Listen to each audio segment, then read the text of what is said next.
This is Due by Friday, a weekly challenge podcast with Alex Cox and Merlin Mann. This week's challenge: make something every day.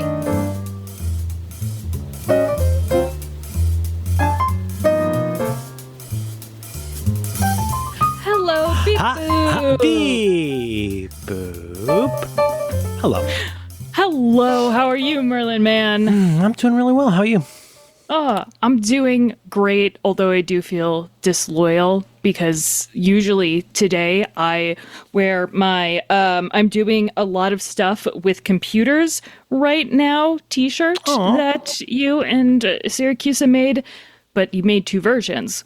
One, I think, has a very simplistic, beautiful design, which is just, I don't know if I think it's the Chicago or monospace font. I'm going to put it in the notes, and a command key, but saying rectifs. And then there's this cockamamie big old design of, I don't know, a guy in front of a bunch of things. Anyway, I'm wearing Syracuse's shirt today, not yours, and that's I okay. apologize. Yeah, I mean, you. we each contribute as much as our skills and taste allow. Who has? Well, that I was gonna say. Who has more taste? Who am I to say? I like them I'm both. just asking. I like making a questions man here. eating them. No, I know. I just, it's nice that people have options in life. You're an option. Not one a lot of people choose, but the ones who do, I really love and appreciate. You know what? You're my safety friend. What does that mean? Oh, if I don't get any better friends, I'll just end up going to you. Oh, that is exactly what I want. Thank you. You're a safety school, but for friendship. Okay, exactly. Perfect. That's what I want to be, like a backup. I want to be the backup spouse. I want to be, although that's going to safety get you out of much so better. much terrible shit. Like, you won't have to watch a baby at the last minute. You know what I mean? You won't have to pick somebody up at the airport. Like, somebody else is going to carry a lot of that load, and then you could just be somebody who shows up at parties and doesn't do very much. Well, but that's the thing. The few times do have to contribute, I'm the hero. I am the one. Because people weren't expecting. They didn't know you were even capable of it. You're not a primary friend. You're a safety friend. Exactly. Yeah. Yeah. You got the bad news bear, and you got the, What? I'm like the bad news bears of friendship. That's a reference I was trying to make, and then as I was saying it, I didn't understand. No, that's fine. It's fine. It's probably better for everybody. What? Do you have anything written down for today? God, I wrote down too much and I threw it all out. I'm like, I can't. I'm over prepared. So instead, I'm setting everything aside and I'm just going with the flow. Because I've been monopolizing a lot of everything for the last 58 years, and I didn't want to make it worse. 58, something like that. 57. All right, 57, 58. I respect your lived experience and your feelings about that. So then you do. Oh no, you did the thing where you said a word and now the soundtrack of not Hamilton for once, of the musical Next to Normal is in my head. I'm the Merlin today. I want to say music lyrics. I'm not going to. Sure, go ahead. I don't mind. No. I don't have anything prepared. I'm all good. I love when you prepare, but if you're not, I want to ask about signs and semiotically. Exactly. I didn't specify. I just heard from you and John Syracuse that you were out this weekend and last weekend, saw a lot of signs. I see. Yeah. Roderick and I talked about that on Monday. Yeah. Did you make a sign? To go to the I thing? didn't finish. I didn't listen to all of it. No. It's okay. No, I didn't. I'm not really a sign guy. I was just there to be a warm body, Well, no, I'm not that warm. Actually, I feel like my core is pretty cold. That's why I take so many baths. It's warm over there. Do you take fish rots from the head down, but men freeze from the inside out. Say again? What? I didn't make a sign. I saw a lot of signs. I didn't make a sign. How many brunch signs did you see? How many what?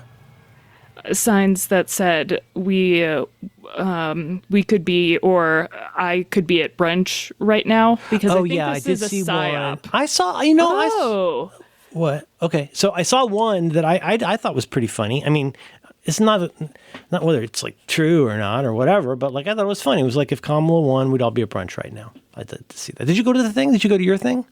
Well, there was stuff going on Friday that It's okay to say no. I didn't want to seem like I wasn't interested. Well, this was there should be a little bit of context in that ICE stuff was happening in Chicago on Friday, and Saturday a lot of people, I'm one of those many bad people curse me, who is like, we don't need to be a warm body today. Like, all right. And then seeing the numbers of people who showed up to protest, Chicago, I think, is the lowest of the big cities. And we're like, oh, all right. Everybody's different, people get busy. You know what I mean? Was it hot? Was it hot that day? Because you guys get hot and cold there. I don't know if you know that. It gets hot and it gets cold. Yeah, that is part of my lived experience. Was it hot? Was it hot Saturday? Nah, I don't know. I didn't here. leave. It was so pleasant. You couldn't have asked for a more pleasant day to just walk slowly for a little while. Oh, I'm so good. It's the least I can do. Literally the least I can do. Are you a sign making person in general? Do you like making a sign for things? No. I'm very self-conscious about things like that. Exactly. If someone hands me one, I'm like, all right, I'll be your safety sign person. I would hold a brunch sign if someone made it for me. I'd be like, okay, you put care into this. I would. Mm-hmm. But I just the signs that are cringe, I don't think that's the signs, Alex. Here's my conspiracy. I saw like 8 to 16 signs that I thought were very funny, but the problem is I also saw thousands of signs that weren't.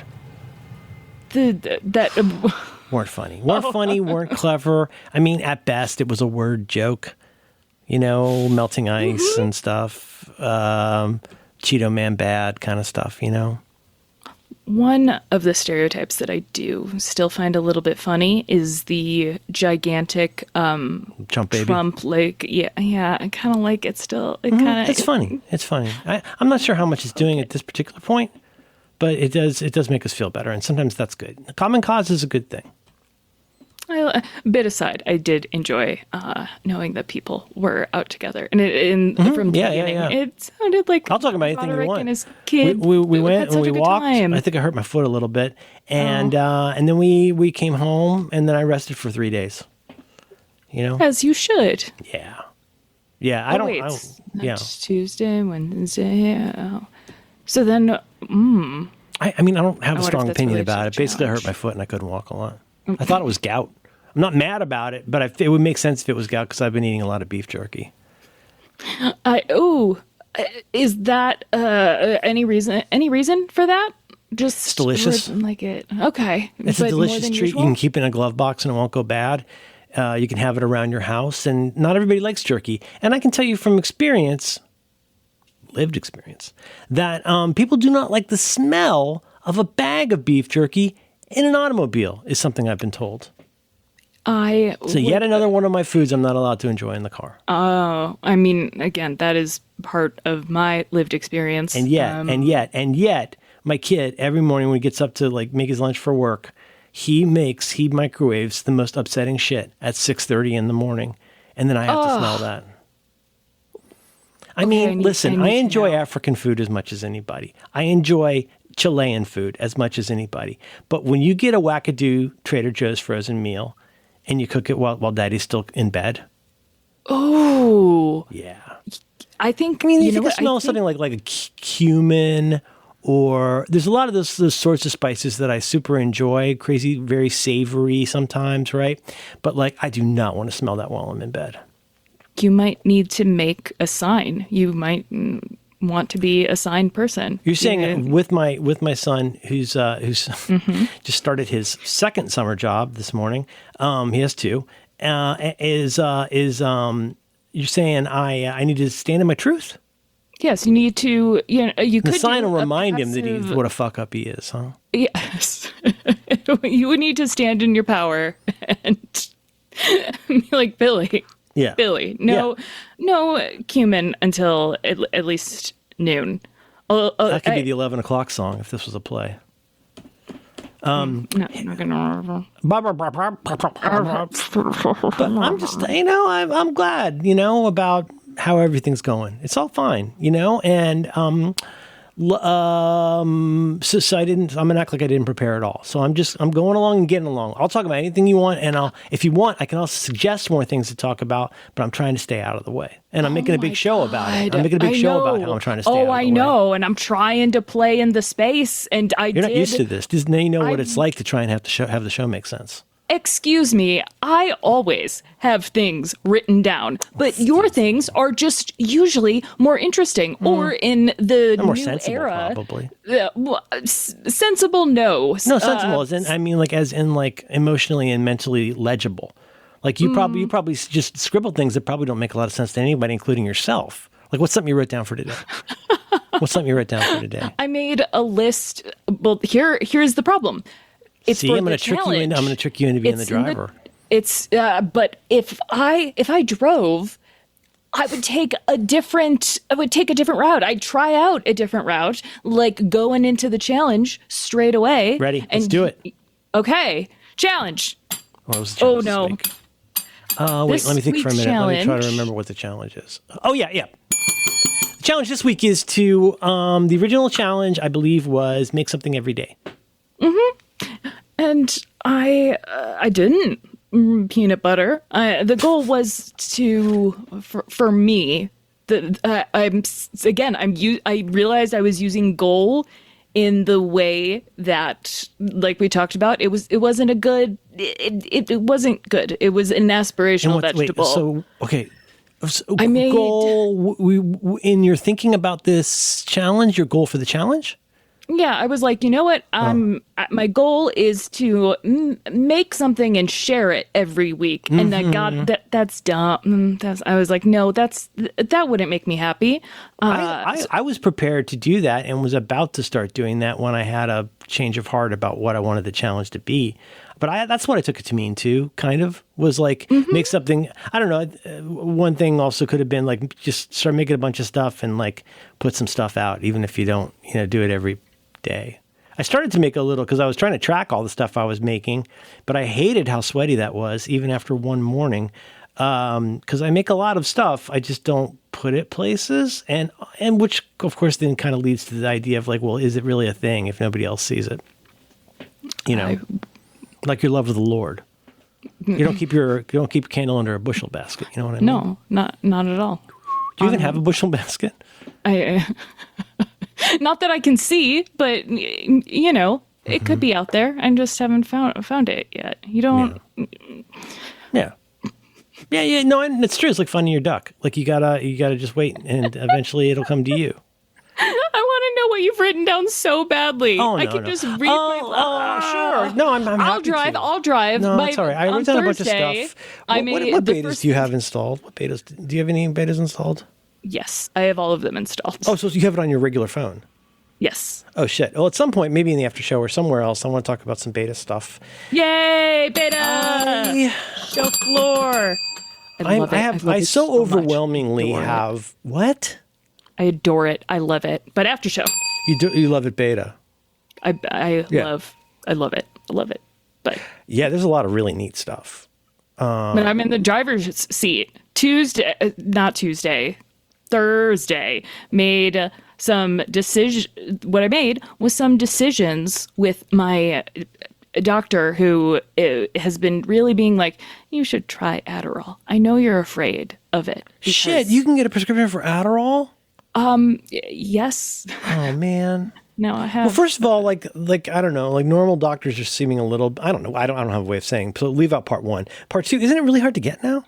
I mean, like as in like to source, as they say. Isn't it hard to find Adderall consistently now?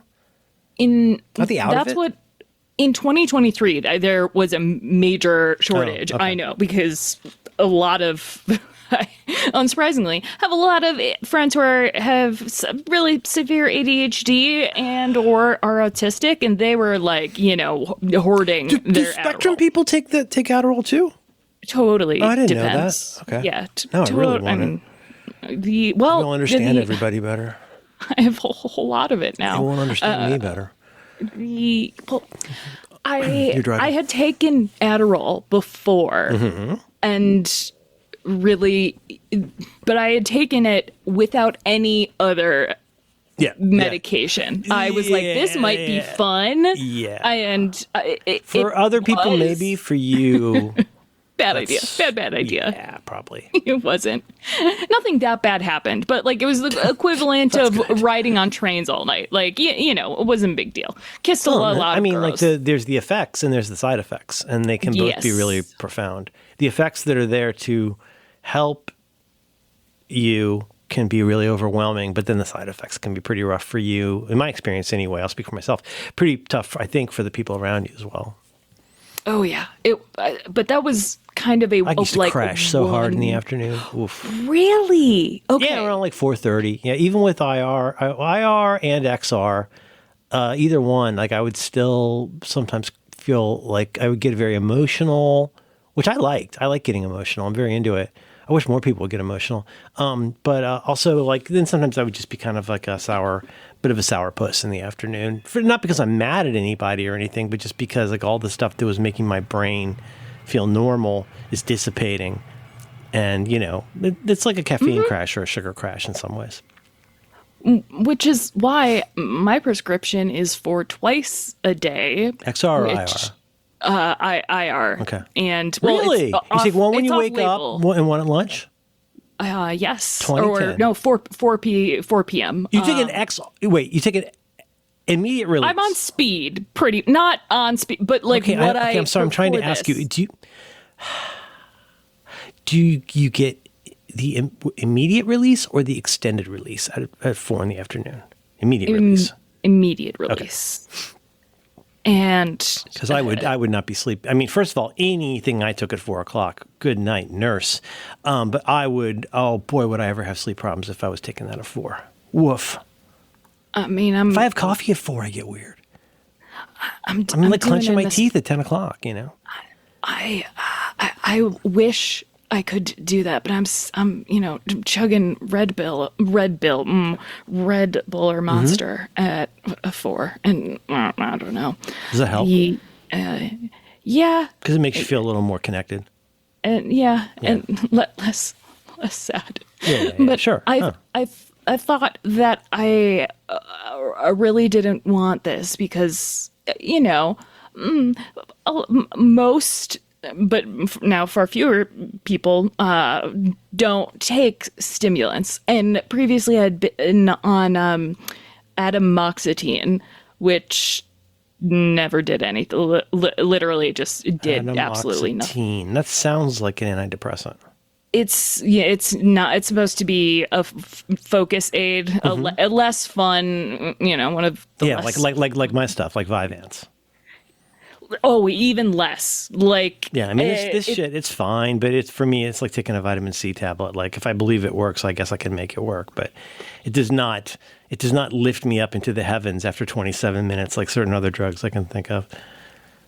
Interesting. Oh, see, I shouldn't put. No, I take it. No, it's so. I'm sorry, just real quick. Like, I usually have to.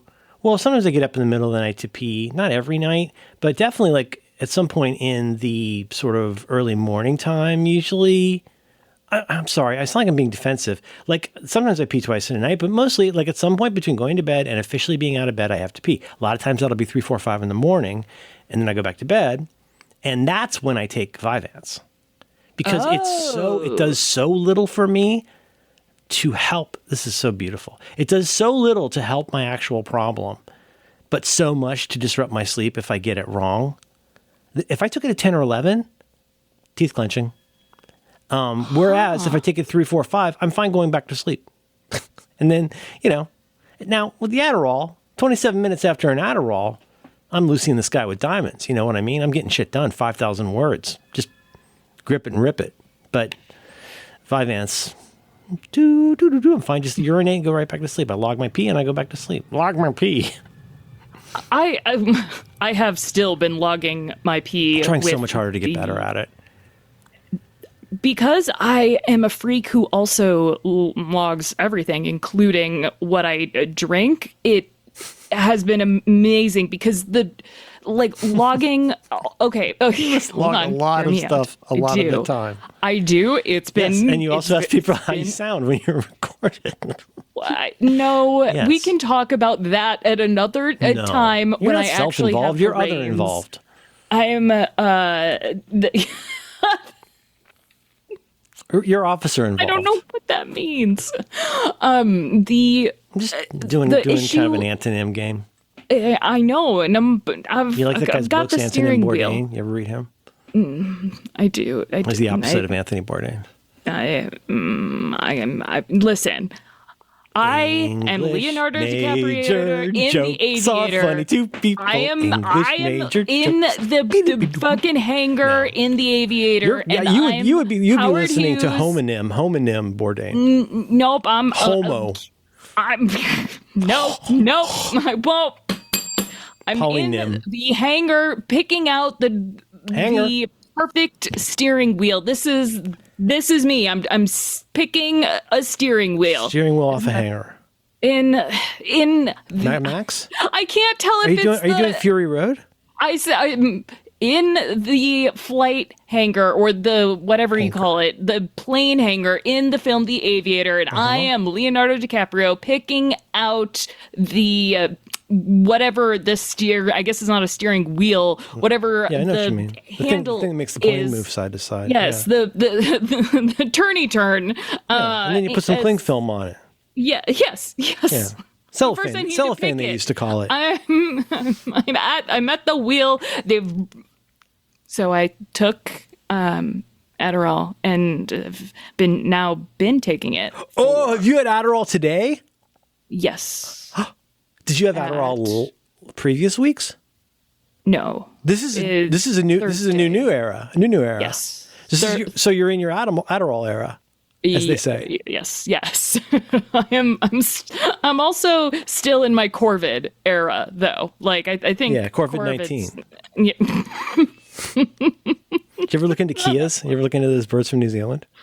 Call them alpine parrots. You ever look into those? Oh, they'll tear your car apart with their beak. Wait. Kia. We talked about it on Roderick. Zealand. I know. I was listening at 2X.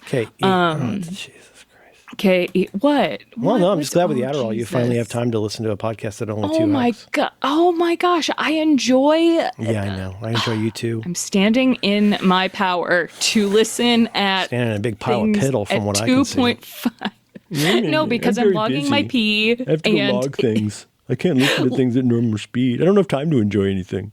I haven't heard the ads for Log P, so I'm just gonna log, or no, it's not called Log P, is it? Okay. It's just called P. Hey, be sure to let your doctor know the Adderall is fucking great. It's killing it. I've never seen you quite this focused. Oh my God. It works though, because you can, it genuinely works, because when I log drinks, I'm really bad, and at the end of the day, I'm like, it also can be. In my experience, I'm not gonna. I've stopped saying things about medicine because people correct you. They expect you to look it up. But to me, the big thing that drives me out for obvious reasons, I feel like, is Imodium. But I also think it helps to drink a lot of water when you're having stimulants. Stimulants, in my experience, dry me out a little bit. Yeah, I try to drink extra water is what I'm saying. You know? Yes, which I now do, because Log P is like, been 4 hours. Like, oh yeah, it has been 4 hours. You've named the app after the button. Yeah. Log P. Yeah, I just like it. Yeah. Don't you just? It's a little accomplishment whenever something pops up. Well, especially on my if I watch. remember to do it. And because if I get a pop up and it says it's been 4 hours since you last log P'd, I go, no, it's not accurate. So I'll hit it, kind of just because I'm sure I've had one since then. But the sense of accomplishment I get is when I remember to hit it. So it's not the logging; it's the remembering to log. Makes me happy. Absolutely. Yeah. It is. It's like, yes. Yeah, mindfulness is not the right word for it, but I would say presence of mind exercise. Oh, I was going to say mind-ishness, but yours was real and sounded much better. No, I like mindishness. That's good. It's mindishable. It's understandishable. handing over the steering wheel. With the yoke? It's only been like in those Elon Musk cars. They have those, don't they? Aren't people mad? Isn't John Siracusa mad because they give you a pilot's wheel in the Tesla? I think Don't they have a yoke? And a yoke is not a yoke, because a yoke is what you put onto oxen, or as you say, oxens. Boxen. Oxens. Boxen. Oh, these are. Ooh, Big these yellow don't one's look. the sun. These don't look good at all. Who's that? I don't. A Tesla steering wheel. Yeah, Ooh. I was just trying to help you. Thank you. Here's the yoke. Okay. What? No, don't. Okay, I don't need to know. It's okay. All right, need you to sending know me things? what? Oh, No, I thought you were just- sending me a screenshot of something. No, I'm not. It's not So important. what's going on? I'm handing you the yoke steering wheel because you've written things down. Oh, and jeez. Now, see, you're going to make me regret that. Why would I regret starting to list the things I made. Oh no, I'd like to hear more about that. Well, what did you we could talk about it on any level, but did you find yourself making anything that surprised you, or did you notice anything about yourself given the change of mind or heart in the challenge? Like, talk about that.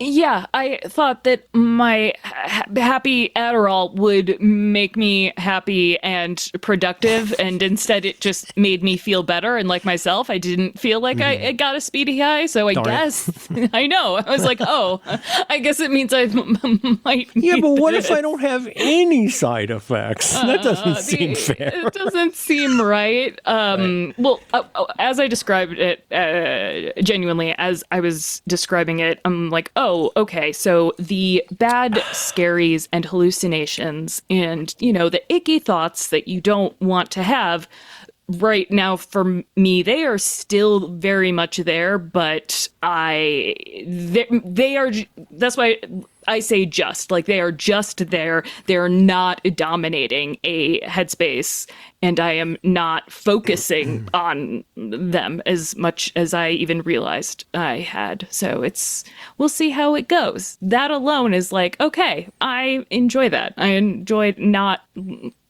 feeling as crazy.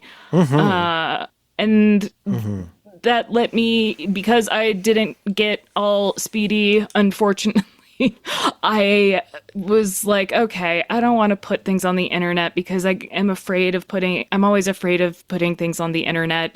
And it might also it might end up, and it might harsh your mellow. Like, if you are feeling good about what you're doing, I'm not trying to be negative about this, but like, for example, I sent you a music thing yesterday.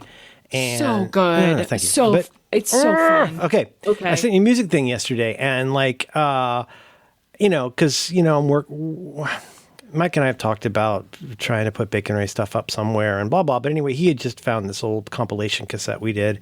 And, but like, I mean, I didn't put that up. I don't put a lot of stuff up because, like, first of all, it's a lot of work sometimes. And also it's like, this does get to what I really like and want to take away from the challenge, is that our anticipation of, I think one way to put it, hopefully neutral, but our anticipation of what we can expect as a result of making and sharing something, I think can have an impact on how often we make and share things, if that doesn't seem too obvious. Do you know what I mean?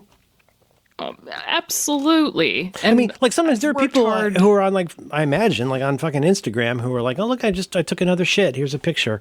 Like, and like, you could just be like constantly jamming whatever just happened into the public eye, which I don't see as being exactly the same thing. Like, I think of it more like, oh, here's like a little thing I made for you. Like, you came over and hung out. This is something my grandparents and parents' friends used to do. Whenever you'd host somebody, you might have dinner or you might have drinks, but you have hors d'oeuvres. And then, like, sometimes later, like, oh, look, I just made, like, it's 11 o'clock and we're playing cards. I just made, like, a whole big plate of cold cuts for everybody. And you're like, yay, cold cuts, Mom. And everybody's excited. And it's like, but, you wouldn't want to just go, hey, I went to the store and throw bologna at somebody. That's not really the same thing. Because you didn't really make anything. You didn't prepare anything offline and then give a finished product to somebody. And that's nobody likes bologna in the face. Bologna It's always in the someone's face. special Bologna thing. in the face. Well, it depends. I shouldn't say. That was hurtful. I shouldn't say.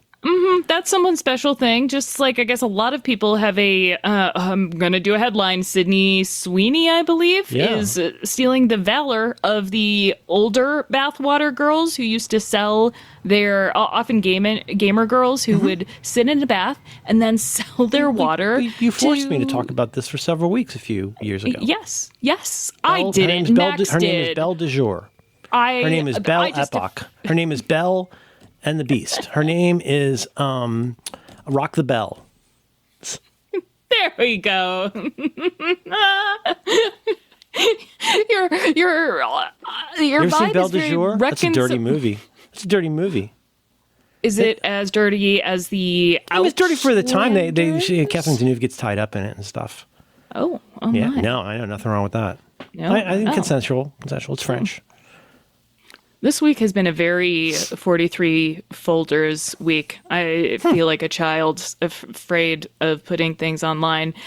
And not just online, but specifically sharing things with people I like and respect, like you. That's why you never see anything that I put on any website, because Sometimes you say you've put it there and you really haven't. And I take so much stuff down because and then it feels like I have not made anything, but that's not true. You regret. Do you feel vulnerable about what you put up? Yes. Yeah. Yes. Yeah, for sure. No, I do that. Yeah, I miss the days of Twitter where we all understood the rules. At least I feel like we all understood the rules. And like now today, like there's all kinds of shit I do now I never would have done before. I post things in 2 different places. I delete things that I didn't think are good enough. Like there's just stuff that I would never have done for 10 years on Twitter that like I do now in other places. And it's just almost like a kind of like ideological manscaping. Like it's just easier to like keep this to myself. Ideological manscaping. What the fuck does that mean? I'm just saying words now. I know, and I'm writing them down. They're very good. Will you give them to me later? They're in- Anyways. Do you think that's a bad thing, though? The feeling, the apprehension about... No, the Taking manscaping. No, Yeah. I don't. I mean, I super don't want to get into this. So please just take this for what I want to say about this and let's not turn this into the topic. But like making my break from Twitter was harder than I expected. I mean, obviously I still miss things about Twitter so much. And I honestly think one part of it, people will disagree with me, but I'll never see it. Twitter, I think people understood Twitter. I think the threads were easier to understand. I think deleting stuff was considered weird for a long time. You couldn't edit what was up. You know what I mean? There's all that kind of stuff where we knew what we were in for, and I was proud of what I had written on Twitter. Mm-hmm. Now, other people out there may not be proud of what they wrote on Twitter or even consider it writing, and that's where we differ. Because if you tried harder, you would have considered it writing. And for better or worse, I did.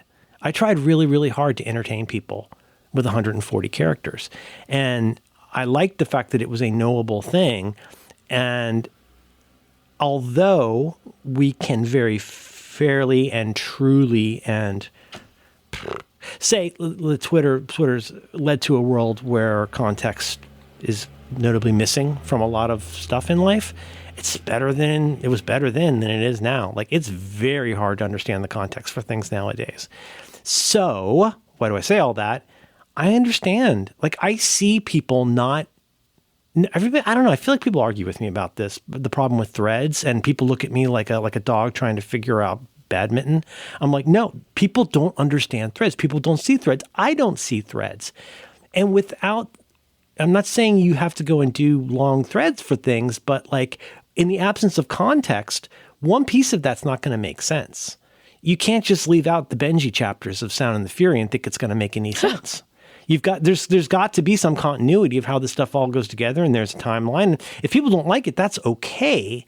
But there are technical and UI and UX and human reasons why there's just very little context to almost anything anymore, which might be one reason that people get their best reaction from blasts of anger that people can agree with. Subtlety in context is not is not selling a lot right now. And I'm all about subtlety and context, like as impossibly subtle in some cases. Where like, seriously, like I'm the only person who can possibly understand this cryptic message, but somebody else might, you know? So anyway, to your point though, and I think my point, I do feel a resistance about releasing certain kinds of things. The only time I feel, well, sometimes I feel bad about it, but if I'm being honest, the only time I feel really like sad about it is when I think this is not worth the effort. Because I don't think people will see this, and if they do see it, they won't understand it, and if they do understand it, they won't like it. And that is anathema to my way of thinking about the act of creation. Is that if you find yourself self-editing while it's still in the infancy of an idea, a notion of an idea, if you're like self-editing before you've even tried to decide what the project is, even if it's something dumb, like that's really a bummer. I mean, that's a form of like existential prior restraint. Like you've just prior restrained yourself in some ways. And I thought the skeleton key to things like that would be stuff like, well, I got a ghost thing. And then I started using the ghost thing. And then I was like, man, I really want to do the ghost thing. And I didn't get the sense that anybody was really that into it. And that shouldn't matter. But that doesn't mean I stopped writing. It just means I've stopped writing in a way that turns into things that I share with other people, because I don't think there's much of an audience for it, which is candidly very disappointing to me. And so, I don't know, I'm not really looking for a solution for this. I'm not looking for consolation about this. I'm a grown man, and I'm able to say things like, I can tell that this is not reaching the people I would like it to reach. And I know the people I'd like it to reach are out there, which is a bummer. So I don't have an answer to that. But then there's the other part kind of that I think might be more what you're saying. Like, I don't know. I think of a panel in an old Life is Hell comic. I don't think it was like just one of his like multiple panels, like here's what it's like to be. It was probably from like Childhood is Hell. But something like, it was just a picture of like a little kid looking into the toilet and saying, where did my precious gift go? That's how I feel sometimes. Do you realize how hard it was for me to make that Duke? Do you realize how hard it was for me to bust that deuce? Do you, mommy? How much mommy? Metamucil? Like, no, I'm talking about a little kid. But like a little, like we'd be like, well, do you know how? Okay, all right, sorry, you ate a lot of Metamucil as a child. Fine. That's something. Okay, good. Roughage, they call it. Mm-hmm. But hey, mom, it took me a lot of effort. Because I do still believe, sounds like something John Mulaney would say, I do still believe that I could fall into the toilet and be flushed away, just like my goldfish goober. I might fall into the toilet and be gone forever, or I might have a prolapse and it would suck my butt. Like, I don't know, but look what I did. I made this Duke, and then you hit the button, and now I got no Duke anymore. I didn't even get an attaboy. And I'm not saying I need that many attaboys, but like, anyways, there are innumerable, very good, very cromulent reasons to just not share anything anymore. But that's not how I am. It's not that I want to, it's not the me part of it that's interesting. It's the voice. I love the voice. I love hearing voices that I love, usually in writing that I love.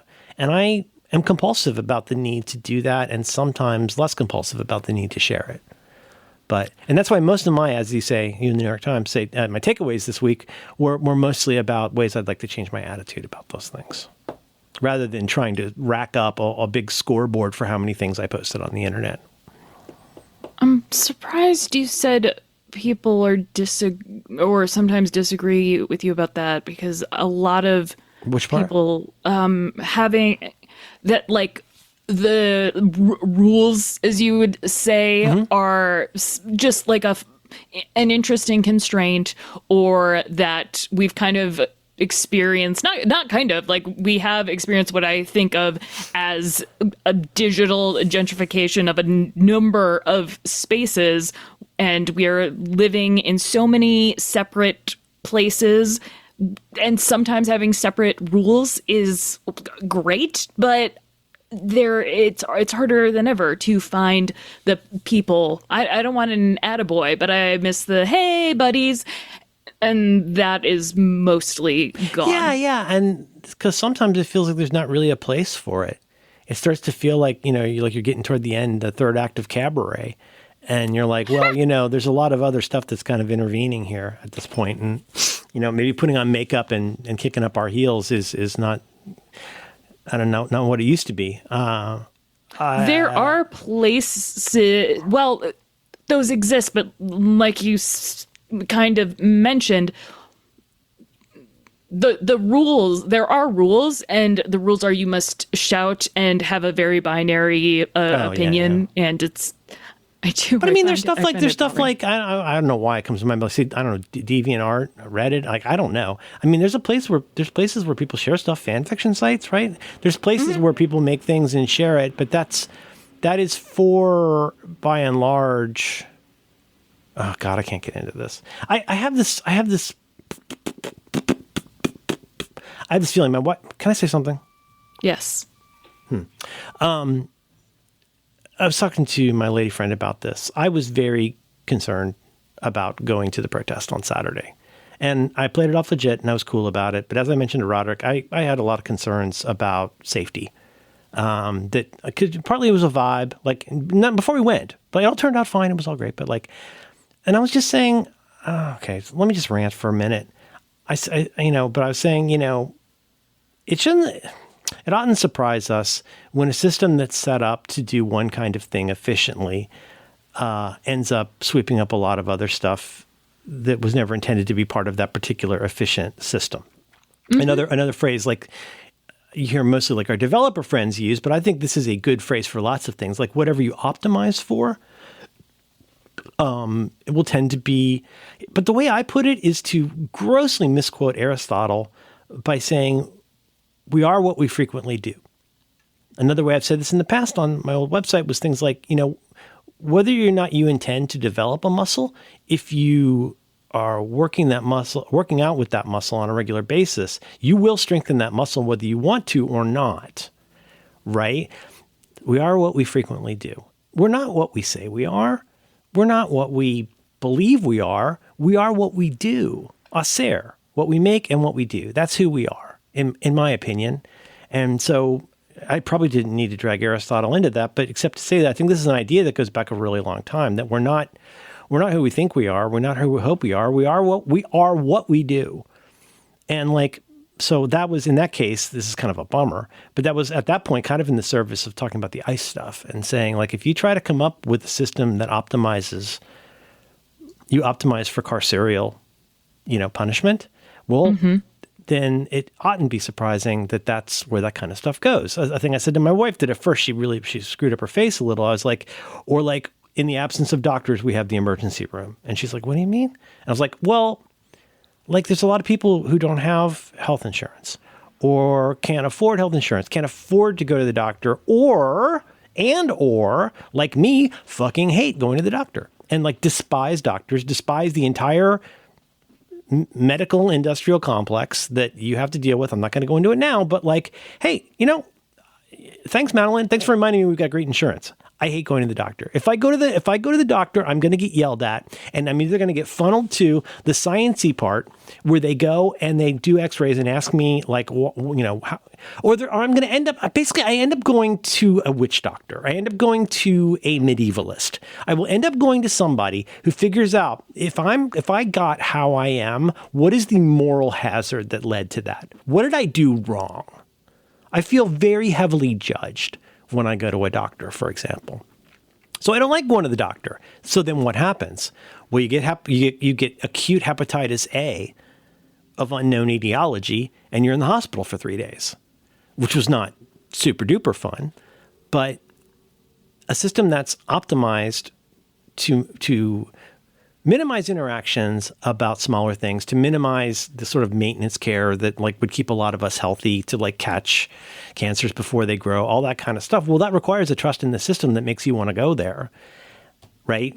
And so, but the problem is, if we don't have those relationships, and just in that dumb little 3-minute rant, there's 60 ways that's fucking complicated. But you know where you see that? The fucking emergency room. Because when you go to the emergency room, man, you see all the people who probably didn't have insurance, who got arrested, who didn't want to, like all that stuff. Because we've optimized for a different kind of system. And whether that's good, bad, or indifferent, I just think it's fair to say, based on my experience anyway, like I know a lot of people just love going to the doctor and they're great, they're good patients and all that kind of stuff. But whatever we are what we frequently do. And as a society, we end up becoming we end up becoming the product of that for which we have optimized. And that's what worries me. And so, like, that's why I said to Madeline, I mentioned this to Roderick, but like I said, I don't want to get deported. I really do not want to get deported. And that sounds very funny for this white aging man, this white senior man to say, I don't want to get deported. A, I don't want to get deported. But B, that's why we're protesting. Because that is what we have begun to optimize for. And how am I any different from Abrego Garcia in that particular way? Anybody could get deported. That's why it smells so strongly of 1936 right now, in a way that the painter probably really would have admired, is that the things that we are optimizing for are not who I want us to be. And it's not what I want us to frequently do. It's not what I want us to optimize for. And as small as that voice is and as cool as the body might be, I'm happy to queue up for that if it at least lets me raise my little paw up in the air and go, this is not like what I would like to become our future. I love you, Marilyn. Yeah, it was hard. I didn't really say very much. That didn't make a ton of sense. Yeah, no, it. But like, if you get good at, like, enough. I love Sherman Tanz, whatever that guy is in the later seasons of Veep. The prison magnate. Yeah. And good with the daughter that Israel, marries Jonah. Very good friend to Israel. Yeah. Yeah, but it's like, Jonah, what we really need to do, you're making it harder for me to have my prisons. If you let Sherman Tanz run the system, everything turns into a prison. Mm-hmm. I mean, partly because that's how he makes a lot of his money. But I think he also just thinks it's fun and neat. He just likes making prisons and filling them up. And at the point when the president of the United States says, one of the things I hope has upset other people as much as me is just this little fact, which is like, they allowed somebody to be improperly deported. I can't even get all the words in. Improperly deported from the United States without real cause, but especially without any kind of having his day in court or whatever, without any kind of system. We have a way to deport people, but they didn't deport the guy legally. They disappeared him. They went fucking Argentina on that guy's ass. They might as well have just dropped him out of a plane or a helicopter. Just keep all the people to soccer stadium. It'll work out. Don't cry for me, Argentina. But that's okay. So I'm the white guy and that would never happen to me or you or anybody else, right? Except it would. It would. And you know what else? I'm just going to say this. It doesn't help at all that we are currently watching, now that Billy has officially finished the book and the series is finished, we're watching The Handmaid's Tale from the beginning, which it hit pretty hard when we watched it, but it's hit me again now. It's like, I realize that's a dramatization, but would you imagine when you were a little kid that people from your community would just disappear? And then the president of the United States says there's no way to bring them back. And you go, okay, well, normally in America, we don't have an American version of Devil's Island anymore where we just disappear people. We don't drop people out of helicopters. That's the thing that happened in Argentina. The phrase they used was an intransitive verb. That person has been disappeared. Or transitive, I guess.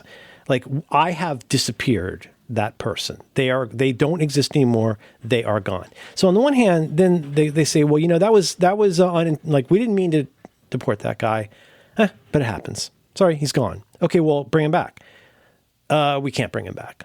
Wait a minute. So you illegally deported somebody, and your contention on that is that you literally cannot bring him back. And that really frustrated me to hear that, which was only made more frustrating by then saying, well, actually, we could bring him back, but we're not gonna. And you're like, that's really not the way the United States became widely respected, was doing things like that. If that guy could just be in the wrong place at the wrong time and disappear, that can happen to anybody. And it wasn't even for a reason, let alone if it's not even Vince Foster. You know what I'm saying? Kidding. But I don't know. That's really frustrating to me. And, that bums me out. Anyway, you don't always want to make things and then put it out because people will think you're silly. God damn. I'm very happy you said all of. Thank you no, I'm for that sorry. rant. I did it again. No, Merlin. There are a lot of times that I get really annoyed when you're like, why don't you talk about the thing? It's like, because there are things to do about the things, and sometimes there's no point, and also sometimes you really want to talk about the vulnerabilities and the terrifying things that are happening and why it is terrifying. The things I most like to talk about are the little things, and the little things, the subtle things, the contextual things, phrases. Maybe I'm going through turning into Howard Beale or something at this point, but like I'm thinking a lot about these kinds of things and developing a kind of courage to talk about it. That's probably not a good idea. But, the courage, though, the genuine courage, though, is talking about it in a way that is different and makes people uncomfortable, that has them look at themselves in a different light. What we used to call, like, checking your privilege, but now is kind of like, realizing, like, oh, yeah, there's probably less I'm doing the chicken problem. Yes, it's less likely you'll be deported, but it doesn't matter because you could be, and that is something that you just need to reckon with. And by me or you, I mean everyone or anyone. Yes, the least royal of the yous. Just Yeah. It's really frustrating. What really broke me was Vance doing an interview. I think it was right after the Pope died, or no, it was the first. It was the first mass Pope Leo had, and Vance was once again at the Vatican and had an interview. He had an interview with the New York Times, and I know I like to shit on them a lot, but I'm going to mention two really good daily episodes. Actually, one was the interview with Vance, where he says what seems like a practical thing of, yes, the country is big, we're going to make mistakes. As in, oh yeah, the guy disappeared, whoopsie doopsie. And just minimized it, and so push back like, oh well, why can't you fix it? It's like, well, because America's a big place. Instead of saying, yes, we are building this prison, we are Tanzing it, which was like which was really highlighted in a way that we're paying for it. We gave them $6 million for this. Is it that they don't know where the guy is, or that we don't know? And it's like, oh man, there's not a good answer to that that's going to make you look good. You look pretty terrible no matter what your answer to that is. And then to just seem like you either don't care about it or think it's funny is a bummer to me. Mm-hmm.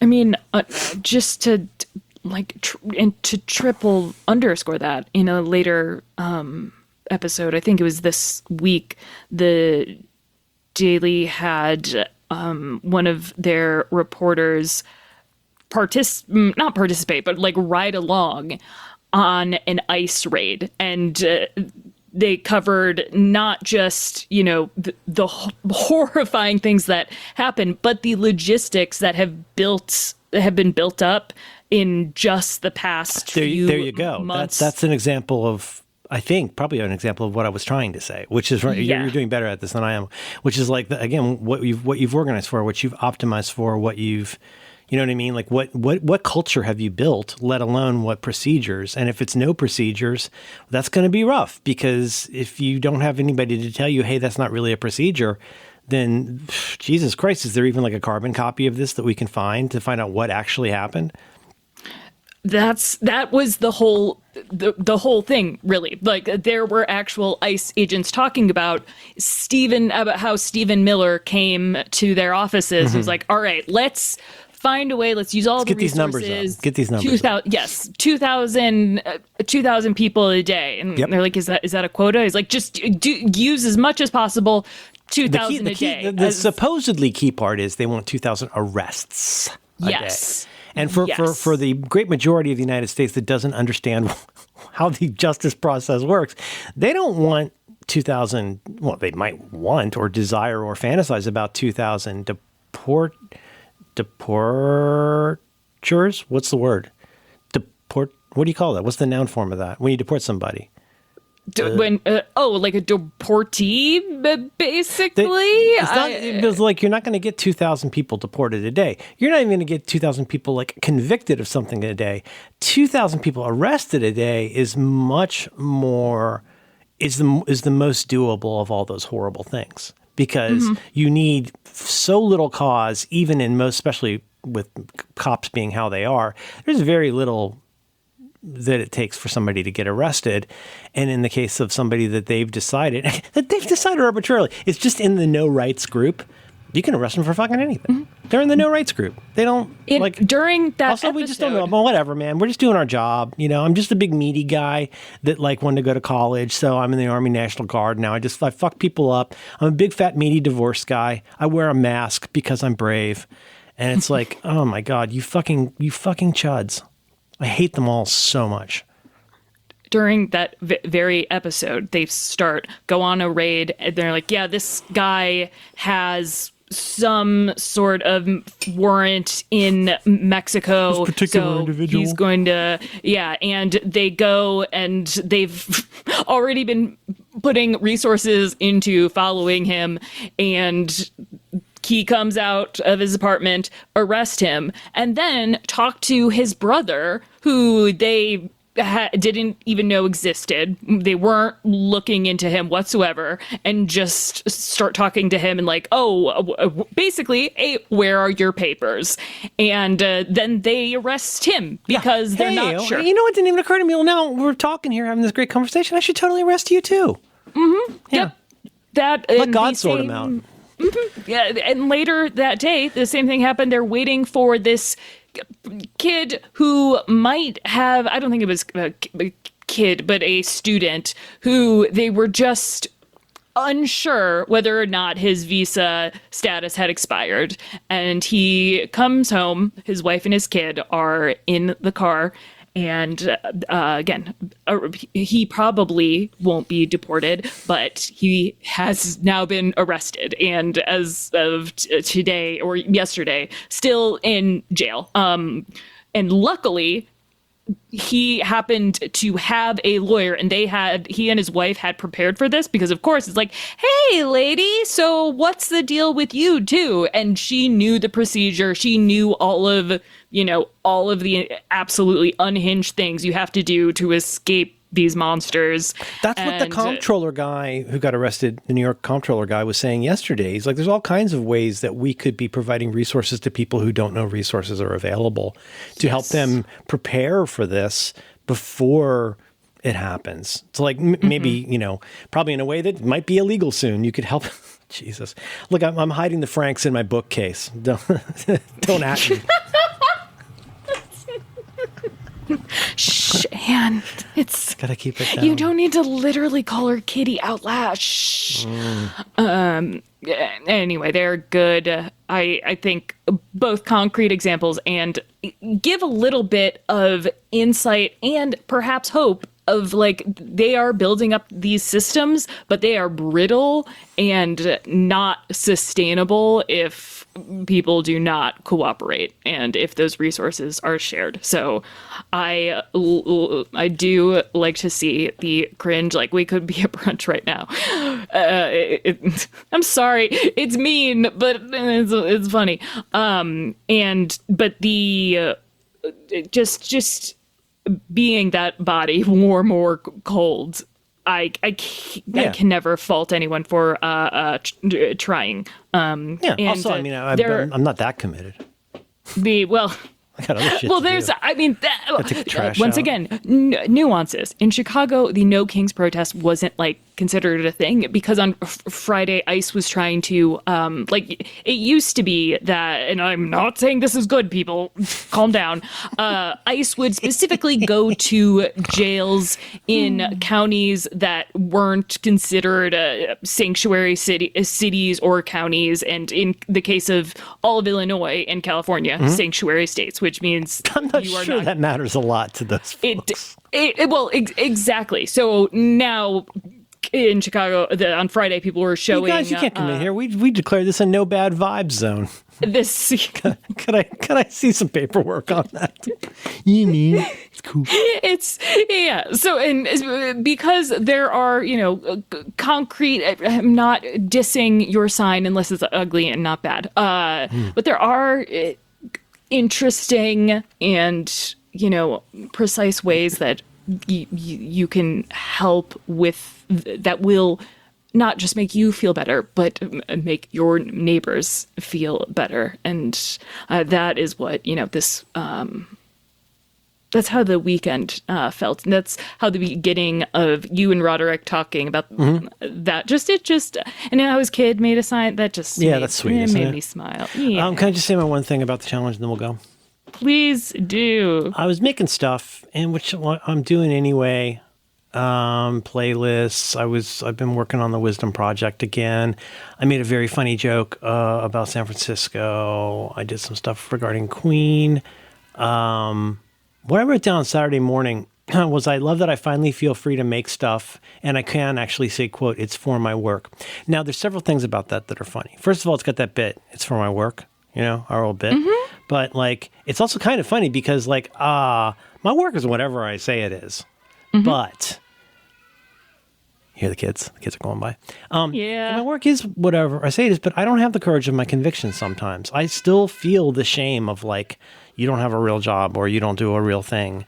And that is a mitigating factor in me thinking about what I want to share with people, because I think this is a very small thing, but I thought it was kind of neat to think well, what if I had a completely unnecessary change in attitude, probably to some people, and I said, you know what if for the sake of argument, just by fiat, you said that from now on, I think this might actually be true, but go with me.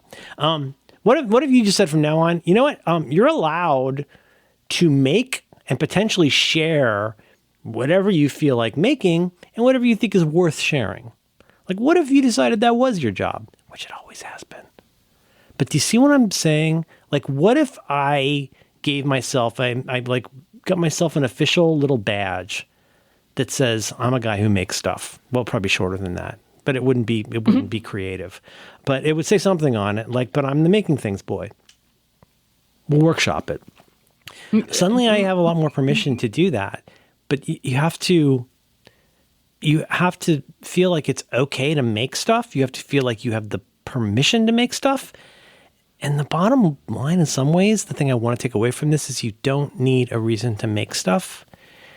And within reason, you don't need a reason to share what you've made with people, which should have been obvious to me all along. But it took me 2 days into this challenge to go, I think that would be a salutary change for me, is to have the courage of my convictions and say, whether other people like it or not, this is the kind of thing that I do. And then if I were to operationalize that, what might that look like in a month or 6 months or whatever? And I don't know the answer to that, but I think I would probably be a happier person.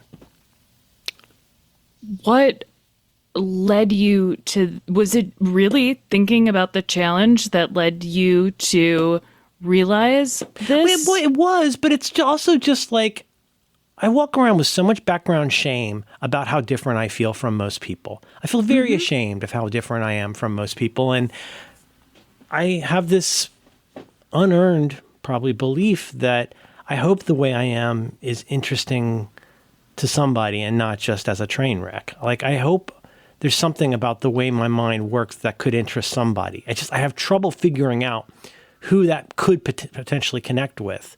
But for example, here's a quickie from Saturday morning. My wife and I actually had indeed had friendly words, like we always do, about what neighborhood something in San Francisco is. Because she's constantly, I mean, I've never say anything right in our relationship at all. There's always something to correct me on, including things like, no, that's not, Church Street is not in the Castro, Civic Center is not downtown. And so I made a little list of fives, which is the thing that people used to like. And I made a funny list of fives. And then I was thinking about San Francisco because we were going to go to the protest. So bear with me on this. But then I made that little joke about, this is a list of fives I put on, I think, wherever, I don't know. But then I was thinking about, I was watching a video about the destruction. I was reading about neighborhoods, and then that led me to a really good video about the destruction of the Embarcadero Freeway, which is this crazy freeway that was damaged during the '89 earthquake, and they tore it down. And as somebody who's only lived here after that was torn down, it's mine. If you look up Embarcadero Freeway, it was this real eyesore. According to this video, anyway, the biggest mistake San Francisco ever made, people used to say. But, oof. Well, no, I know that's saying something. That I don't disagree. I don't agree with that. But and then that got me thinking. And then I was just looking at this awesome photo of the Embarcadero Freeway, and I noticed this hilarious thing where, like, mostly you see where there's this. I'll see if I can find this for you. You take this really sharp kind of curve around the Embarcadero. I mean, again, not a great place for a freeway, but and then I noticed there's this funny thing. Have you ever seen? So, like, in did you ever see Asteroid City? Doesn't matter. But you've seen things where, like, suddenly there's an abrupt ending to a highway, and they've got, like, little, like, you can't go beyond this point. But there's just this image that I thought was so goddamn funny. And I did a little detail. I zoomed in on this image and zoomed in on this little part of the highway. I'm almost there. And yeah. I zoomed in on that photo and zoomed in on just a little part. I'm sending you an image. I hope you don't mind. And I love this image because you see, I like the composition of this image. You see the curve of the regular Embarcadero Freeway. But then you see this thing where it's just like, oh shit, like this, if somebody was speeding down this part of the road, you would just fly off the end of this thing. It's got a boat in the background. And this doesn't look real. It doesn't. And then what I did was I added that font to it in that typeface. And the joke I made was for no one, right? You'd have to follow so much shit to understand what the fuck I mean here. So you can see I took this image of the Embarcadero Freeway. I zoomed in on it. I cleaned it up a little bit. I added the words San Francisco and San Francisco display bold. And I said, I make my own type specimens. Now, that's not a type specimen, really, but anybody who knows would know and would get it and go, that's funny because he's using the font called San Francisco to make fun of San Francisco, which deserves to be made fun of. And I made that. What was my path to getting to that? It took me 5 minutes to just explain it. It's only funny to me unless it's funny to somebody else. But I'm happy to share that, and that counts. And I'm going to try and feel less discouraged about wondering, well, certainly I've got to get over the thing of feeling discouraged about, like, is it worthwhile? Oh my God, just walk into the sea at that point. So it's like when people say you have too much time on your hands, which I think you should be able to eradicate anyone on site who ever says to you, you have too much time on your hands. What a gift. Oh, yeah, but I mean, like, well, maybe I just am better with it than you are. Or maybe I'm more interesting with having time on my hands than you are. I've never seen Below Decks. Does that help? Would that be useful for you? I don't know. I've never watched one of those shows where people throw wine on each other. Has that taken up any of your time? Have you spent any of the last week just being mad in a way that's not particularly creative? Well, these are all things that you could choose to give yourself a little chronological audit and decide whether that's a good use of your resources. But I wouldn't say that because I'm not an asshole. So I made that. And I thought that's the kind of thing. And so, but what I was saying to myself, I said, you don't need a reason to make stuff, and it doesn't have to be for your work. And basically, I'm going to walk away just giving myself a little chuck on the arm and saying, it's okay, Tiger. You should keep making the stuff that you think will interest somebody, and don't be self-involved enough to think that you have to see people liking it to know that it's good. Sometimes people will eat your food when you're not there, and that's what it means to be a cook. That was Saturday, and then we went to the protest. And I think I hurt my foot a little bit. Oh, that's where we should. No, what? Oh, come on, really? No. Yeah, I was not expecting such vulnerability today, and it made me. Jesus Christ, Alex. You're so gacked out. How am I so gacked out? You're so gacked out on Adderall right now. You don't even know what you're saying. Do you hear what you sound like right now? You sound completely insane. No, I'm sorry. I'm just kidding. I'm just guessing. I know. I did feel a little insane. I know you did. I know, because I can always do that. I can always do it. It's always there, and I don't do it. I don't do it. I don't do it. It's yes, like you do. Yes, you do. You're like a simple child who never realizes that like somebody's always pulling the chair out from behind him or something. I fell in my bottom again. That's how you sound. I'm still fell on my bottom again. I'm gonna still try to kick the football. I still think it's worth it to try. Oh, you know what? That's the human. One must imagine a Charlie Brown happy. Exactly.